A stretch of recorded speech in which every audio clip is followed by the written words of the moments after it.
ఈ 10వ వచనంలో చదువుకుందాం. యెషయా గ్రంథము 28వ అధ్యాయము 10వ వచనం చదువు. ఆజ్ఞ వెంబడి ఆజ్ఞ, స్తోత్రము వెంబడి స్తోత్రము, స్తోత్రం వెంబడి స్తోత్రము, కొంత ఇచ్చడా కొంత అచ్చడా చెప్పుచున్నాడని వారని కొందరు. నిజమే, ఆ అలసిన వానికి నెమ్మది కలగజేయుడి, ఇదే నెమ్మది, ఇదే విశ్రాంతి అని చెప్పిన వాడు నత్తివాడి పదవుల చేతను అన్ని భాషలు ఈ జనముతో మాట్లాడుచున్నాడు. అయినను వారు విననొల్లది. గమనించండి, ఎందుకనంటే దీనమైన వర్తమానం ఎలా ఉంటుంది అనంటే, అర్థం కాని స్థితిలో ఉన్నప్పటికీ కూడా అది ఎవరికి అర్థం అవ్వాలి అనంటే బైబిల్ మనకి తెలియపరుస్తుంది. ఎందుకనంటే వారు తిరస్కరించిన ఒక రాజకుమారి విందులకు ఎక్కడ పంపించాడు దేవుడు అనంటే, అడవుల్లోనికి వెళ్ళండి, గారిడిగా రోడ్ల మీద కూకున్న వారి దగ్గరికి వెళ్ళండి, కుంటివారు వికలాంగుల దగ్గరికి వెళ్ళి ఈ భోజన విందునకు ఆహ్వానింపబడినట్లుగా వారిని ఆహ్వానించండి అని పిలబడినప్పుడు వాళ్ళు ఎంతో సంతోషంగా ఆ విందులకు వచ్చి విందుల్లో పాల్గొని పెండ్లి ఆ విందుశాలకు వచ్చారనమాట. గమనించండి, దేవుడు ఏం చేస్తున్నాడంటే, దేవుడు ఆజ్ఞ వెంబడి ఆజ్ఞవిస్తూ వార్తను రహస్యంగా దీన మనసులైన వారికి దీన వర్తమానంగా దేవుడు ఏం చేశాడనంటే రహస్యంగా లోకంలో ఉన్న ప్రజలకు ఇస్తున్నాడు. ఎవరికి ఇస్తున్నాడు? మన మధ్య గనులు ఉన్నారు, మన మధ్య ఎంతో గొప్పవారు, తెలివితేటలు గలవారు ఉన్నారు. కానీ దేవునికి లోబడే తత్వం గలవారికి దేవుడు ఇచ్చేటువంటి వర్తమానం ఏంటంటే సువార్తను వెంబడించుట. అతను బట్టి కీర్తనల్లో 35-10 వచనంలోకి వచ్చినాన్ని చదువుకుందా. బైబిల్ గ్రంథము నుండి కీర్తన గ్రంథము 35వ అధ్యాయము 10వ వచనం. అప్పుడు యెహోవా నీ వంటి వాడెవడు? మించిన బలము గల వారి చేతుల నుండి, దీనులను దోచుకొని వారి చేతుల నుండి, దీనులను దరిద్రులను విడిపించువాడము నీవి అని నా ఎముకలన్నీ చెప్పుకొనెను. కోట సాక్షులు లేచుచున్నారు, నేను ఎరగని సంగతులను గూర్చి నన్ను అడుగుచున్నారు. మేలు నాకు ప్రతిగా కీడు చేయించున్నారు. నేను దిక్కులేని వాడనైతిని, వారి వ్యాధితో ఉన్నప్పుడు గోనిపట్ట కట్టుకుంటుని, ఉపవాసము చేత నా ప్రాణమును ఆయాస పరుచుకుంటుని. గమనించండి, ఎందుకనంటే మా ఇతరులను గురించి ఎంతో త్యాగం, ఎంతో ప్రేమ, ఎంతో శ్రమ వహించినప్పటికీ కూడా వాళ్ళు గ్రహించని సందర్భం. యేసు ప్రభువారు 2000 సంవత్సరాల క్రితం ఆయన భూమి మీద అవతరించి ఆయన ఎన్నో శ్రమలు పొంది 3వ దినమున ఆయన పునరుత్థానుడైనప్పటికీ కూడా ఈనాటికి లోకం నమ్మలేకపోతుంది. ఈనాడు మనుషుడు మరొక మనిషి గురించి ఎంత త్యాగం చేసినా ఆ మనుషుడు నమ్మలేని స్థితి. అతనికి అవసరతకు అనుకూలంగా ఉన్నప్పుడు కొంత సమయం చాలా సంతోషంగా ఉంటాడు. కానీ కొంత సమయం తీరిన తర్వాత ఏం జరుగుతుందంటే, కొన్ని దినాలు జరిగిన తర్వాత ఆ వ్యక్తినే పట్టించుకొని స్థితి. అందుచేత మనుషుడు నమ్మదగిన వాడు కాదు కనుక మనుషుని మీద మన ఆశలు, మన నమ్మకాన్ని కాదు, కానీ దేవుని మీద మన నమ్మకాన్ని, మన ఆశను స్థిరపరుచుకోవాలి. మనం సహవాసం ఎవరితో చేయాలి? దేవునితో సహవాసము చేయాలన్నమాట. మనుషుని స్నేహాన్ని బట్టి దేవుని ఆరాధించేలాగా ఉండకూడదు. చాలా మంది మనుషుల స్నేహంతో ఉంటారు, కానీ కొన్ని సందర్భాలు మనుషులకు వివాదాలు కలిగినప్పుడు దేవుడిని విడిచిపెట్టవలసి వస్తుంది. మనుషులకు మధ్య వివాదాలు కలిగినప్పుడు దేవుడిని విడిచిపెట్టవలసి వస్తుంది. అందుచేత మనుషుని స్నేహాన్ని బట్టి దేవునితో స్నేహం చేయకూడదు. మనం ఎవరికి వాళ్ళం డైరెక్ట్గా దేవుని ఆరాధించేటట్లుగా మనం దేవుని పని అయి ఉండాలన్నమాట. సంఘాల్లోకి వచ్చిన తర్వాత ఇక్కడ బంధుత్వాలు కుదురు చేసుకుని ఒకళ్ళు మానేస్తే అందరూ మానేసేలాగా ఉండకూడదు. ఎందుకంటే చాలా సందర్భాలు ఎలాగ ఏర్పడుతూ ఉంటాయి. ఒకళ్ళు మానేసేటప్పటికి ఆ వాడగట్ట అందరూ మానేస్తారు. నేను ఇదివరకు దండయాత్ర సువార్త చేసినప్పుడు ఎవరైనా ఒకళ్ళు మానేస్తే అందులో ఇంపార్టెంట్ వారు ఉన్నవాళ్ళు వచ్చేవారు కాదు. ఏంటమ్మా ఎవరు రాలేదంటే పలానా ఆవిడ రావట్లేదు కదండి, ఈరోజు ఈ 10 మంది రారండి అనేవారు అనమాట. అందుని బట్టి మన విశ్వాసపు యాత్ర ఎవరి మీద ఆధారపడాలి? దేవుని మీద ఆధారపడాలి. నువ్వు కుడికి కానీ ఎడమకు కానీ తొలగకూడదు అని అంటే మనం మనుషులను బట్టి కానీ, అట్లాగే ఆలోచనలు బట్టి కానీ, వ్యసనాలను బట్టి కానీ, క్రియలను బట్టి కానీ, మన ఆచారాలను బట్టి కానీ ఎటు కూడా మనం తొలగకూడదు అనమాట. విశ్వాసంతో ముందు జరిగితే దీన స్వభావంతో మనం ముందుకు జరగాలి. ఇక్కడ ఏం చెప్తున్నాడు 35:10 అప్పుడు యెహోవాని బట్టి వాడెవడు? మించిన బలము గల వారి చేతుల నుండి దీనులను దోచుకుని వారి చేతుల నుండి దీనులను దరిద్రులను విడిపించువాడు నీవి అని నా ఎముకలని చెప్పుకొనిను. హల్లెలూయా, హల్లెలూయా. దోచుకునే వారి చేతుల నుండి, బలాత్కారుల చేతుల నుండి విడిపించువాడు దేవుడే. గమనించండి, 50 సంవత్సరాలు వెనక్కి వెళితే మన భారతదేశంలో కనులైన వారి ఎదుట సైకిల్ దిగి నడవాలి. ఎడ్ల బండి మీద, తాటంగు బండి మీద, గడ్డి బండి మీద, పొల్ల బండి మీద, మట్టి బండి మీద వెళ్ళేవాడు కూడా బండి తొట్టి బిల్ల కాడి ఉంట కిందకి దిగి నడవాలి. కొన్ని గ్రామాల్లో లేచి నుంచోవాలన్నమాట. ఆ కనులైన వారు రోడ్డు అంతా ప్రయాణించేటప్పుడు లేచి నుంచోవాలి. ఇటువంటి బలాత్కారం ఉండేదన్నమాట పూర్వంగా దినాల్లో. మన భారతదేశంలో మరి చాలా కాలం నుండి ఏలుబడి ఉండేది. సువార్త ప్రబలిన తర్వాత న్యాయ హక్కులు, స్వతంత్ర హక్కులు, చట్టాన్ని బయటికి త్రవ్వటం ప్రారంభించిన తర్వాత ఈనాడు ప్రజలు, మేము కూడా హక్కుదారులమే అంటున్నా. ఎందుకంటే ప్రభుత్వ పథకాలకు మేము హక్కుదారులమే, చట్టానికి మేము హక్కుదారులు అని చెప్పి వాద్యములతో వాటిని పొందుతున్నారు. కనుక ఇదంతా జ్ఞానం ఎక్కడిది? దేవుని మహాసంకల్పం. పూర్వం మన కొన్ని వాడకట్లో చదువుకునే వాళ్ళు ఉండేవారు కాదు. ఉత్తరం వస్తే పోస్ట్ ఆఫీస్కి వెళ్ళాలి, లేకుంటే స్కూల్ మాస్టర్ దగ్గరికి వెళ్ళాలి, లేకుంటే కిరాణా కొట్ల కాడికి వెళ్ళాలి, లేకుంటే ఇంకెవరన్నా చదువుకునే వాళ్ళు అని ఎదుర్కొని వాళ్ళ దగ్గరికి వెళ్ళి ఉత్తరం చదివించుకోవాలన్నమాట. ఇవాళ ప్రతి ఇంట్లో కూడా ఇంగ్లీష్ మాట్లాడుతున్నారు అని అంటే మార్పు ప్రారంభమైంది. అందుచేత ఈ మార్పుని వెనక్కి తీసుకురావడానికి చూస్తున్నాయి చాలా సంస్థలు. ఈ మార్పుని వెనక్కి తీసుకెళ్లాలనేటువంటి ఆలోచనలు ఉన్నాయి. ఎందుకనంటే మనం ముందుకెళ్లే వాళ్ళమే కానీ వెనక్కి వెళ్ళేవారుగా మనం ఉండకూడదు అనమాట. ఎందుకనంటే సువార్త వల్ల వచ్చేటువంటి మార్పు కూడా ఉంది. బైబిల్ ఏం చెప్తుందండి? సువార్త ఎక్కడైతే ప్రకటనపడుతుందో అక్కడ అభివృద్ధి జరుగుతుందని ఉంది. సువార్త ఎక్కడైతే ప్రకటన పడుతుందో అక్కడ అభివృద్ధి. ఎందుకంటే వ్యవసాయాలు పండుతాయి, వ్యాపార అభివృద్ధి, దేశ అభివృద్ధి, జ్ఞానం అభివృద్ధి, సంస్కృతి అభివృద్ధి, నాగరికత అభివృద్ధి, అన్ని రంగాల్లో కూడా అభివృద్ధి సువార్తను బట్టి జరుగుతుందన్నమాట. పురాతన కాలం నుండి అన్ని మతాలు కూడా భూమి మీద ఉన్నాయి. కనుక వాటి వల్ల జరిగిన అభివృద్ధి, ఈ కడవరి కాలంలో సువార్త వల్ల జరుగుతున్న అభివృద్ధిని మనం గ్రహించగలగాలి. ఎందుకంటే అందరూ సమానమే అనే భావం సువార్త. కానీ ఇతర సందర్భాల్లో మనం చూస్తే అందరూ సమానం కాదు, మెట్లు కింద ఉండాలి అనేటువంటి భావంలో వాడు ఉన్నారు. అందుని బట్టి అందరూ సమానం అనేటువంటి వ్యవస్థ ముందుకు వెళ్తూ ఉందన్నమాట. అందుచేత అందరికీ హక్కులు కావాలి, అందరికీ జ్ఞానం కావాలి, అందరికీ సంపద కావాలి, అందరికీ రక్షణ కావాలి. దానిని లోకం వెంబడిస్తుంది. అందుచేత మరొక వచనములో బైబిల్ గ్రంథము నుండి కీర్తన గ్రంథం 40:17 మేము శ్రమల పాలై దీనులమైతిమి, ప్రభు నన్ను తలంచుకొనుచున్నాడు, నాకు సహాయమునివి, నా రక్షణ కర్తమునివి, నా దేవ ఆలస్యము చేయకుము. ఏమంటున్నాడనండి? నేను శ్రమల పాలై దీనుడనైతిని. చర్చికొచ్చే వాళ్ళంతా కూడా అభివృద్ధి, ఆర్థిక అభివృద్ధితోనూ ఆరోగ్యంగా ఉన్నవారు ఎవరు చర్చికి రారు. మొదట అన్ని బాగున్నప్పుడు ఎవరన్నా వస్తారా? ఎవరు రారు. లోటుపాట్లను బట్టి చర్చికి వస్తా.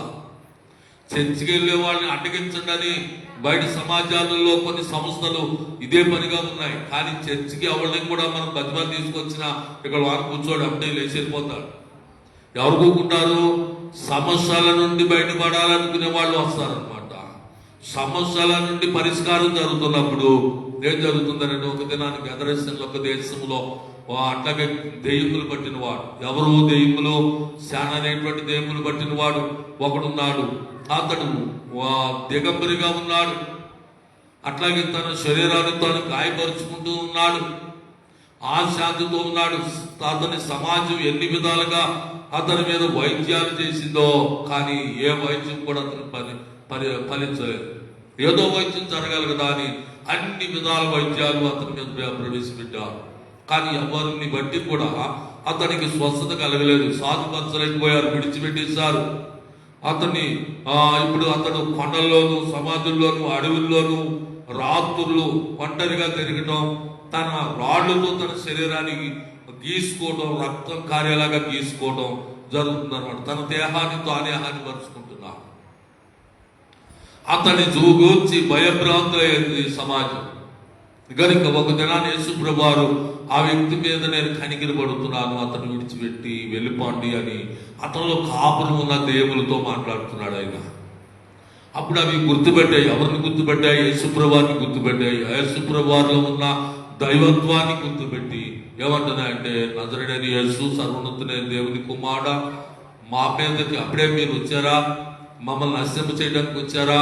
కానీ మమ్మల్ని విడిచిపెట్టండి, ఇదిగో ఈ పందుల్లోనికి వెళ్ళేలాగా మాకు ఆనబెట్టుకుంటున్నాం అని చెప్పి బ్రతిమాలుకుంటున్నాయి అన్నమాట. ఎవరు అని అంటే దెయ్యములు యేసుక్రీస్తు ప్రభువుని బ్రతిమాలుకుంటున్నాయి. ఆయన ఏమంటున్నాడంటే, నేను కనికిరి పడుతున్నాను, ఆ వ్యక్తి మీద కనికిరి పడుతున్నాను, ఆ వ్యక్తిని నేను మంచి వ్యక్తిగా మార్చాలనుకుంటున్నాను అని ఆయన ఎప్పుడైతే చెప్పాడో ఆ వ్యక్తిని విడిచి వెళ్ళిపోయాడు. అతను ఏం చేశాడు? వస్త్రాలు ధరించుకుని యేసుప్రభువు తిరిగి వెళ్ళేటప్పుడు ఆయన దోళ్ళు కూకున్నాడు, నేను వచ్చేస్తాను మీతో, నాకు ఇక్కడ శాంతి లేదు, నాకు ఇక్కడ సమాధానం లేదు, ఇక్కడ ఆరోగ్యం లేదు, అందుచేత నేను మీతో వస్తానంటే, ఒరే బాబు నాతో రావడం కాదు, నువ్వు పొందుకున్నావు, నువ్వు వెలిగింపబడ్డావు, నువ్వు రక్షింపబడ్డావు కనుక నీ ఇంటి వారికి సువార్త చెప్పంటే అతడు గెదరసీనులు దెక్కాపోలి ప్రదేశాలంతటా కూడా అతడు సువార్త బోధించాడు అన్నమాట.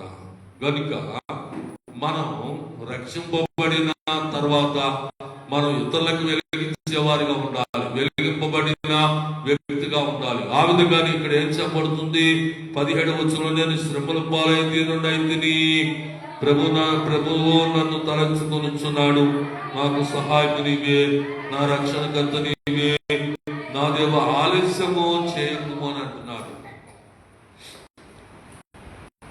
నాకు ఆలస్యం చేయకు, నీవే నాకు రక్షణకర్త. నాకు మరొకరు ఎవరు సహాయం చేసేవాళ్ళు లేరు. లోకం మనల్ని ప్రేమించేటట్లుగా మనవాళ్ళుగా నటిస్తుంది, కానీ మనకి ఏ విధమైన సహాయం చేయడానికి ఏదైనా డబ్బులు పూర్తిగత సహాయం చేసినా మనం వాటి వల్ల మనం రక్షింపబడాలి.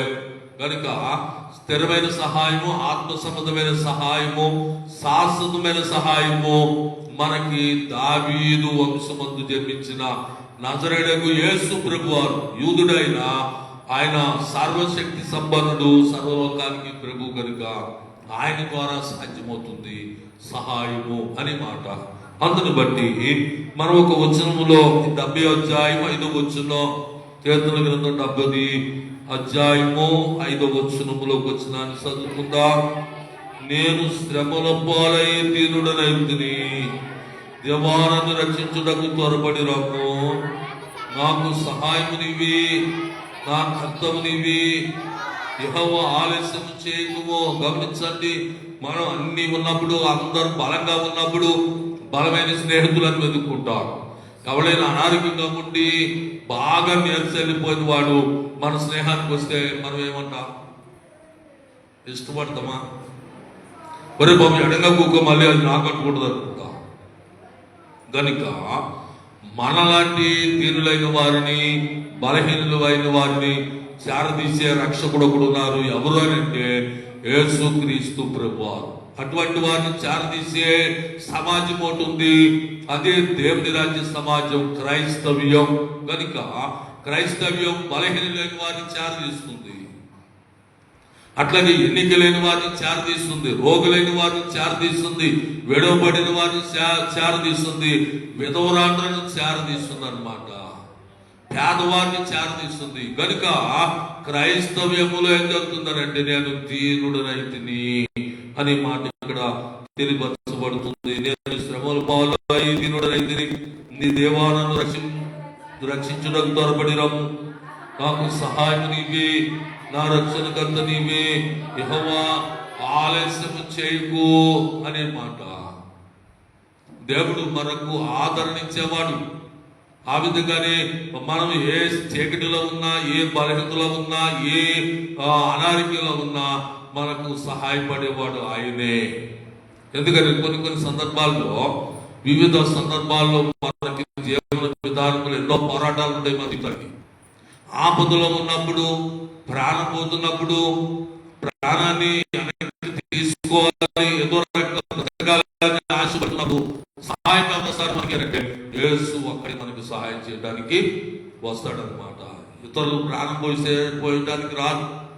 చాలా సందర్భాల్లో ఎందుకనంటే ఇతరుల నుండి ఏదో ఉపకారం అని అనుకుంటాం, కానీ కొన్ని సందర్భాల్లో మనకి తెలియకుండానే మన పోయి మనం తప్పుకుంటాం.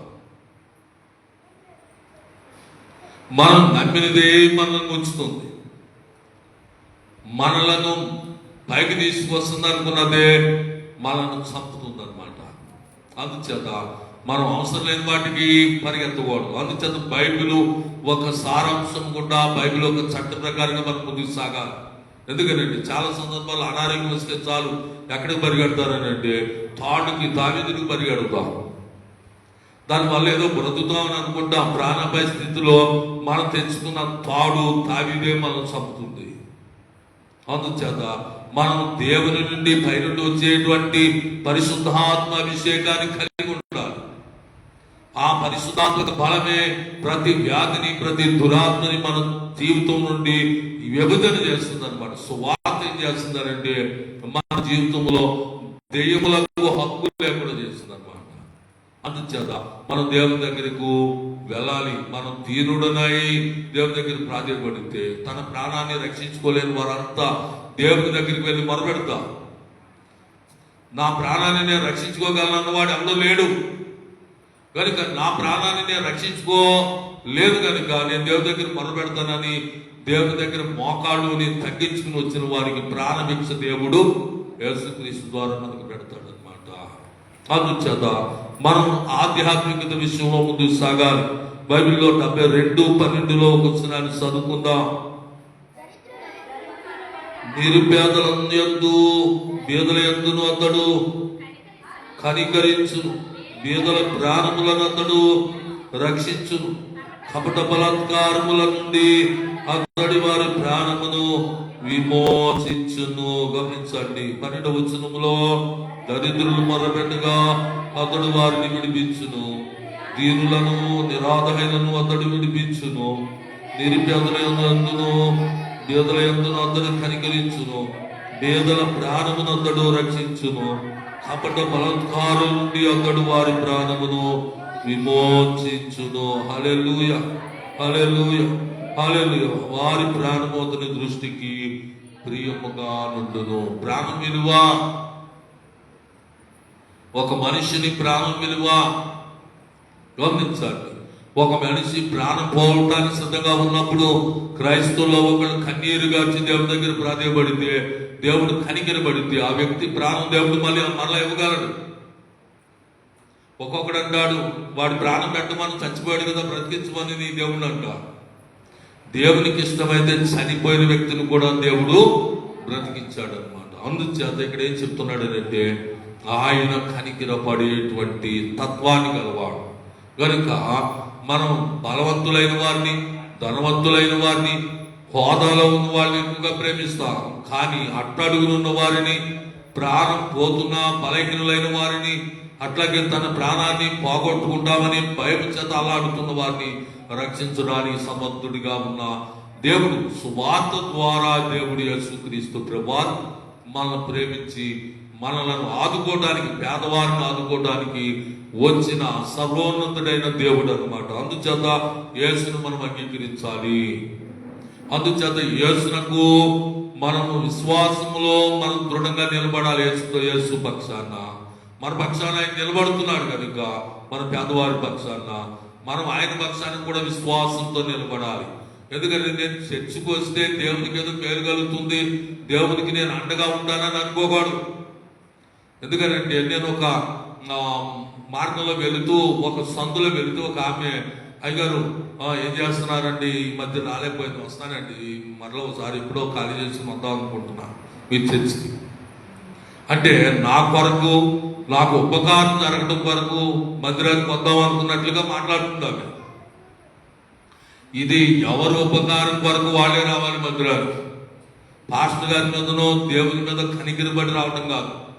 ఎవరి కుటుంబాన్ని వాళ్ళు రక్షించుకోవడానికి రావాలి, ఎవరి జీవితానికి వాళ్ళు నిలబెట్టుకోవడానికి రావాలి, ఎవరి రక్షణ వాళ్ళు కాపాడుకోవడానికి రావాలన్నమాట. ఎవరి మీద దయాదాక్షంగా అవసరం లేదు. ఎవరి జీవితం, ఎవరి కుటుంబం వారిని నిలబెట్టుకోవడానికే రావాలి. అందుని బట్టి ఇక్కడ దేవుడు మన పట్ల ఆయన కనికిరబడి, మనలాంటి బలహీనుల పట్ల కనికిరబడి ఆయన చేస్తున్న ఉపకారాలను మనం ఈరోజు చదువుకుంటున్నాం. ఏం చదువుకుంటున్నాం? 72 కీర్తనలో 12వ వచనం,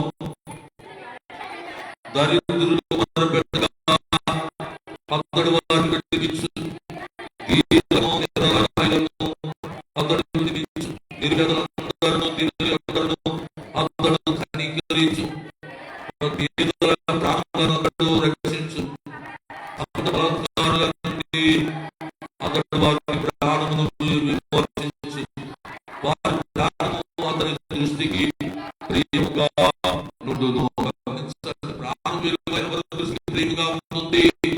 యేసు ఒక్కడే, ఆయనకి మన ప్రాణం అంటే ఎంతో ప్రియం. గమనించండి, మనం చనిపోతే మట్టి పిల్లలు పాటలు అనిస్తుంది కనుక మనం బ్రతుకుంటే దేవుని ఆరాధిస్తాం. అందుచేత మనం బ్రతుకుండాలని ఆసక్తి.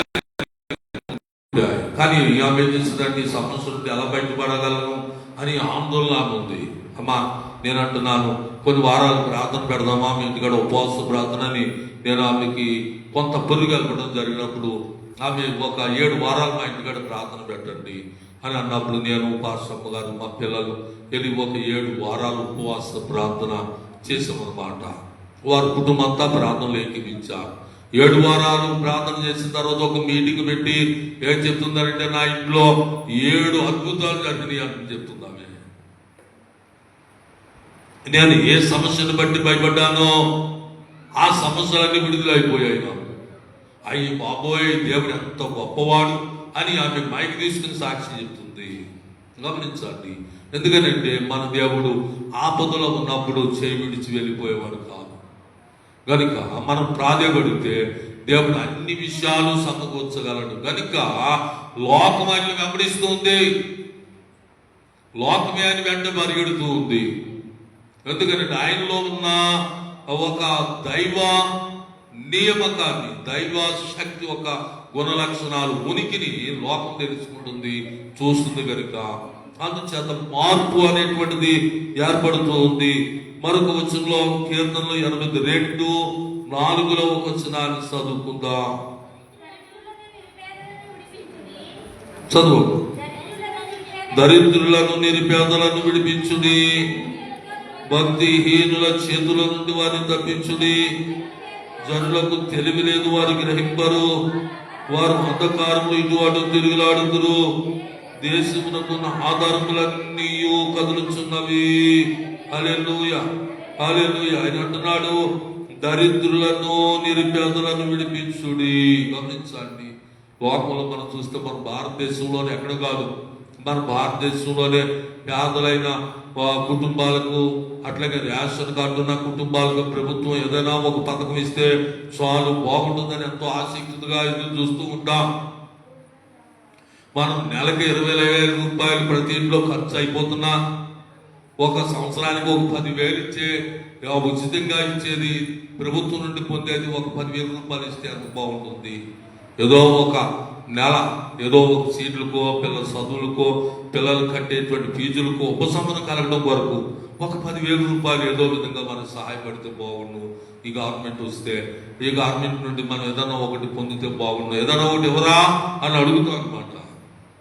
ఇస్తే బాగుంటుందని ఆశపడతాం. అలాగే మానవుడు బలహీనుడు ఏదైనా సరే, ఎందుకంటే మనం శాశ్వత మనం కృషి చేసిన కాడికి మనం చేయగలుగుతాం, చేయలేని సందర్భాన్ని బట్టి సహాయం కావాలని ఆశపడతాం. అందుచేత ఇక్కడ కీర్తనకారుడు అంటున్నాడు, దరిద్రులను నిరుపేదలను విడిపించుడి, భక్తిహీనుల చేతుల నుండి వారిని తప్పించండి, భక్తిహీనుల చేతుల నుండి వారిని తప్పించండి అనేటువంటి సందర్భం. కొన్ని సందర్భాల్లో ఎంతో సమస్య. నేను ఒక పోలవరం మొలక మండలాల ప్రాంతానికి వెళ్ళినప్పుడు నేను ఆ రోడ్డుకు వెళ్తుంటే కొన్ని ట్రాక్టర్లు నాకు ఎదురవుతూ ఉన్నాయి. ఆ ట్రాక్టర్ల మీద ఏమున్నాయి, మంచాలు, తడికలు, కొండలు, వాళ్ళు వాడుకునే వస్తువులన్నీ ఉంటున్నాయి. అట్లాగే వాళ్ళు మేపుకునేటువంటి 4-5 గొర్రెలు, మేకలు, ఒక కుక్కని, అట్లాగే ఆ ట్రాక్టర్ మీద వాటిని కట్టుకుని సామాన్లతో వాళ్ళు ఆడవాళ్ళు మగవాళ్ళు ఏం చేస్తున్నారంటే ఆ ప్రాంతాన్ని విడిచి బయటకు వస్తున్నారు. ఎందుకంటే వాళ్ళకి అక్కడ బిల్డింగులు ఉన్నాయి. ఎందుకనంటే ఆ నదీ ప్రవాహ ప్రాంతాల్లో ఆ ఆనకట్ట అంటే ప్రాజెక్టు కట్టడం వల్ల, పోలవరం ప్రాజెక్టు కట్టడం వల్ల సుమారు కొన్ని ఊర్లు మునిగిపోయి అక్కడి నుండి ఖాళీ చేయవలసి వస్తుంది. మరొక ప్రాంతానికి వెళ్ళి వాళ్ళ జీవన విధానం జరగాలి.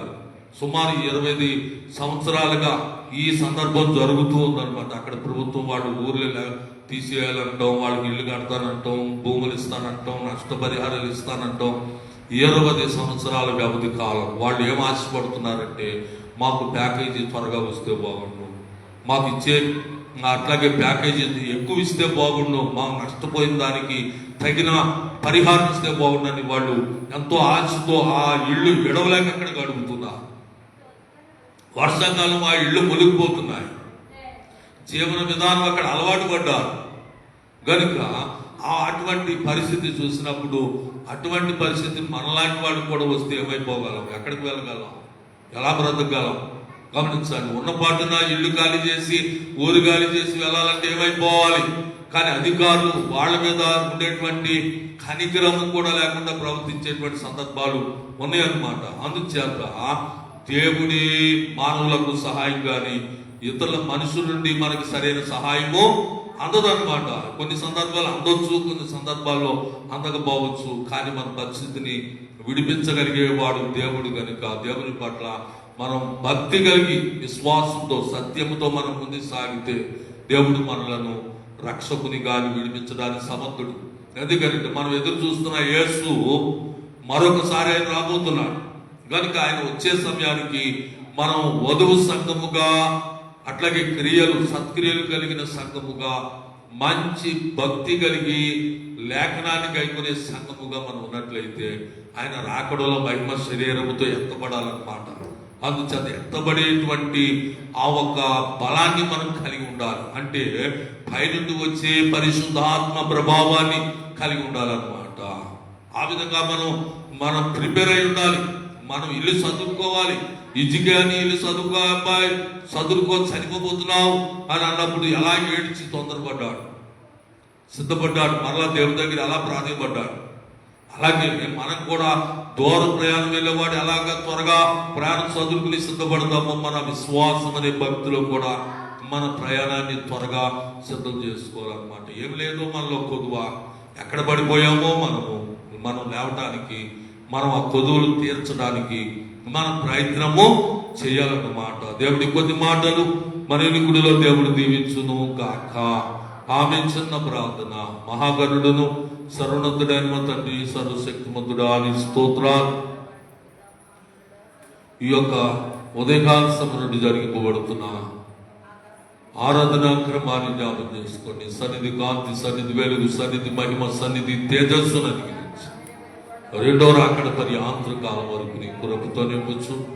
కనికిరబడి కృప చూపించి భద్రత, రక్షణ, ఆరోగ్యం, స్వస్థత, శాంతి కలిగించి కూడా వచ్చిన ప్రతి ఒక్కరిని మీరు ముట్టు తట్టి స్వస్థపరిచి ఆరోగ్యవంతునిగా తీర్చి వారి కుటుంబాల్లో నూతన ఆనందం, నూతన సంతోషం, నూతన ఆత్మ ప్రవేశపెట్టి రెండో రాకడ పర్యాంతరకాలం వరకు నీ కృపను అనుగ్రహించి వారిని నీ సన్నిధిలో వాడబడుతున్నట్టు నీ కృపను అనుగ్రహించి ఆశీర్వదించమని యేసు నామములో ప్రార్థన చేసి